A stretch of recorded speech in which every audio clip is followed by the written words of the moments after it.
Every year, all the churches in the United States participate in something called the Mission Co-op. And a missionary person who serves in the missions is sent to a parish to preach about the missions. And this is to connect us to the mission church. This is the mission that Matthew says, go out to all the worlds and preach the good news.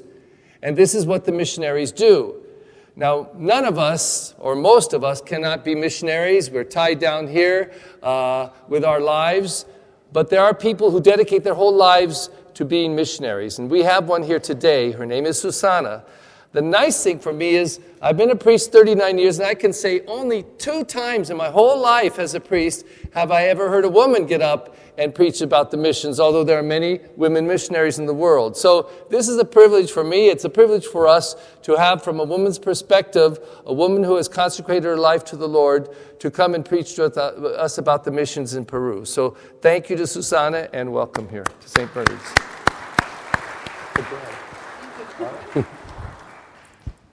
Good morning. Morning. As Father said, my name is Susana Nieto. I am a consecrated lay woman. I'm part of a community. My community is called the Marian Community of Reconciliation. And you may be asking yourself, so what? What's a consecrated lay woman? Well, I am a lay person, just like you are. Every baptized is a lay person, right?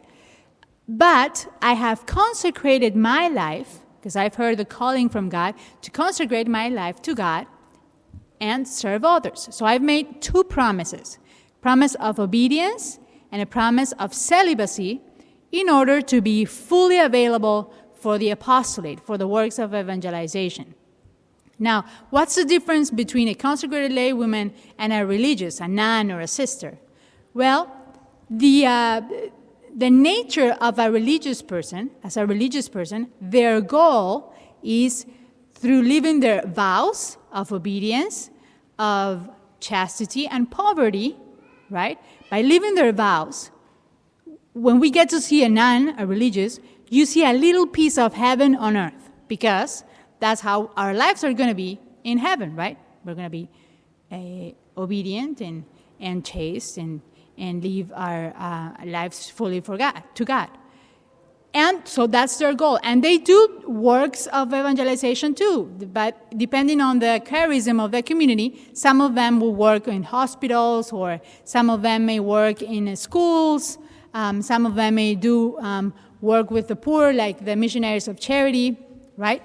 And that's what they do. In our case, because we are consecrated people, we don't take vows, we make promises of obedience and celibacy, and our goal is to be fully available for the evangelization, fully available for the apostolate.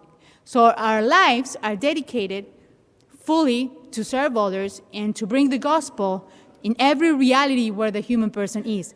We are lay people, as I said, so that's why we don't wear habits, because we are lay people, and we are in the middle of the world. Whatever on wherever the human being is, we can be there announcing the gospel. So, for example, some of our sisters are journalists, are engineers, lawyers, and they serve doctors. They serve and use those skills they have as their professions to be able to announce the gospel.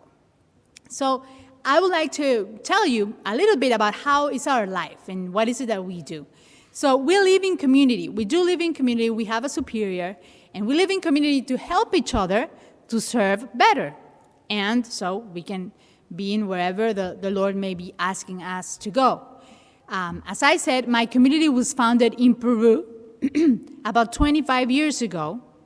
I've been with the community for 17 years. I entered when I was 20 years old.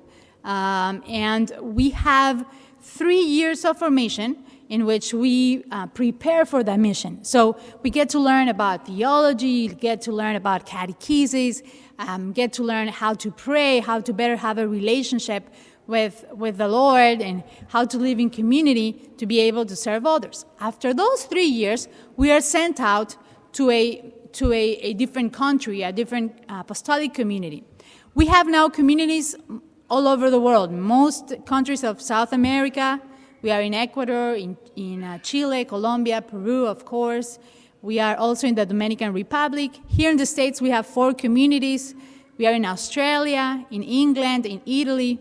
And what we do is we try to bring the gospel in every reality, where we can, and where the Lord is calling us to do. But in a special way, in 4 different accents. So the first accent is the apostolic work and the evangelization of the youth. So, for example, we have mission trips. We take young people to go on mission trips and also share the mission of the church to go and evangelize. So, for example, we take college students, high school students on mission trips. We do we have youth groups and lead young people in their search for meaning. We do campus ministry in different colleges and universities. For example, in Australia, we work a lot with college students. In Colorado, we work a lot in Texas too. And the second one, the second accent we have is the work with the poor and the most needy. So we work with those who are in need. So those who are in material need, like street children. In Peru, we have a summer camp for street children where they come for 2 weeks. We have 200 kids every 2 weeks, so we serve about 800 kids during the summer alone. We also have winter camps for them to come and have the opportunity to be a child, to be a kid, because these kids work on the streets since a very young age to be able to support themselves and support their families. We also work with the evangelization of culture. So we try to be there, out there in the culture, try to bring the gospel in every corner where we can. So we do works with radio, on the internet, giving talks.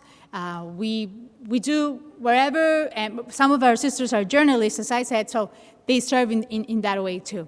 And the fourth one is the work of evangelization with the families and the defense of human life.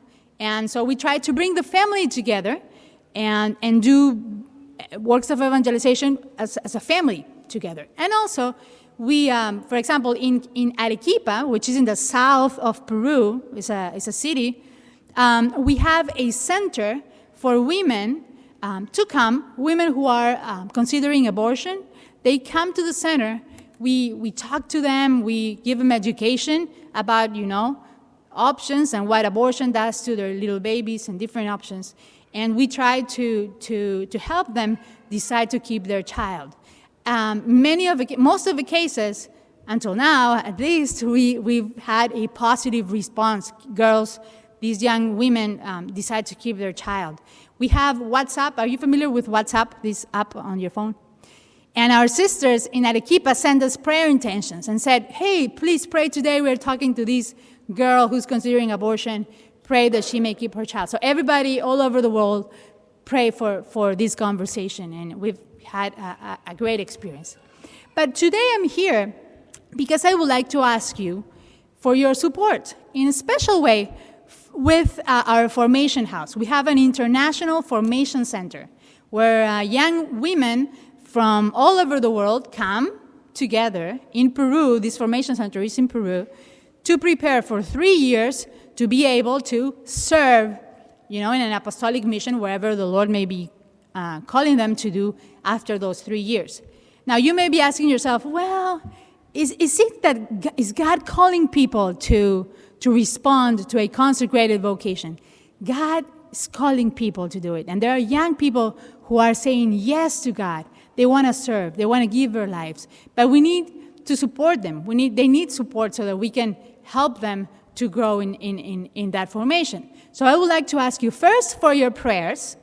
If you could please keep us in your prayers. Pray for the fraternas. That's how people refer to us. We are not sisters or nuns. People call us fraternas because our name in Spanish is Fraternidad Mariana de la Reconciliación. So people call us fraternas. So pray for the fraternas in a special way for those who are starting there in living out their vocation. And also, if you could please help support the community financially. We're going to have a second collection today, so you can, support with whatever amount you can help. Everything helps with our mission in the Formation House. And I would like to share with you a little bit about my own experience as a fraternal. As I said, I entered when I was 20 years old. I spent my first years of community life in Lima, Peru. And after about 5 years there, I was sent to Denver, Colorado, where I had the opportunity to serve as a campus minister at a state college, at a state university, with about 44,000 students. And I was there able to help students to connect again with their Catholic faith. Some students were not even Catholic, and we were able to be there as a Catholic presence and announce the gospel. And I had the blessing of accompanying one guy. His name is Ben. When I met him, he was, have you heard about this term, emo? The guys with the hair like this, and they speak like this and sing like punk music. Ben was just one punk guy, emo guy, and he was in a band, a punk band. And after, starting to live out his faith, he started coming to Bible study. We had Bible study every Thursday, and we had pizza. And at first he said he was coming just for the pizza because somebody had to eat it. And I said, Ben, no problem, we have pizza, keep coming. And he actually started liking the Bible study, liking to start living out his faith again. Well, now Ben is in Rome. He's studying to be a priest. I'm very happy. I pray every day for him that he may be able to be faithful to that calling that he heard, God calling him to become a priest. And I'm very happy for that. Another guy I was able to help out as a campus minister is Paul. He was a Jewish guy who was studying physics and philosophy at this state university. And one day he knocks on the door of our community, which we live in community in Denver, Colorado, right on campus. And he said, what do I need to do to become Catholic? And I said, well, awesome, come on in. Can we, let's talk about it. And I said, do you have any religious background? And he said, yes, I'm Jewish. And after reading St. Thomas Aquinas, I want to become Catholic because I realized that he's the Messiah. He's the Messiah. All this time we've been waiting for the Messiah. He's the Messiah. I need to become Catholic. And I had the blessing of accompanying him through the RCIA program. He became Catholic. He moved to Ohio. He's married now, has kids. He went to do his PhD in Ohio. We still keep in contact. And it's just a blessing. So, just with God uses our characteristics as, human beings, our training and professions, whatever, to be able to announce the gospel and bring the joy of the gospel to people who are waiting for someone to announce it. So I would like to also, if you know some young girls who may be thinking about, becoming a sister or nun, but it doesn't fit for them. I actually experienced that. I started discerning to become a nun, and I realized that was not my calling. And through God's grace, I discovered that my calling was to be a consecrated lay person. So if you know someone, also, have them contact us. I'm going to be outside after Mass. If you would like to get some more information, I can give you our website. We have a Facebook page too, several, so you can check out what we do and tell people about it and also participate in our mission all over the world. Thank you very much, and God bless.